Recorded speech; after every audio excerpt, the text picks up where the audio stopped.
Hey, how's it going, guys? Assad here, and you're gonna learn about Math.cosh. And what it does is returns the hyperbolic cosine of a number, which is, that can be expressed like Math.cosh.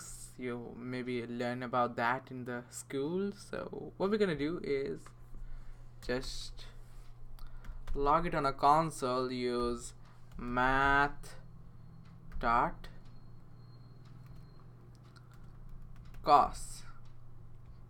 and you pass a parameter like 0, so it would be 1 here. Now log it on a console, math dot cos h, the height. This is what it does. So if we pass 1, it will be a 54 like that, 1.54 like that. Yeah, so hope you understand these videos, and see you in the next tutorial.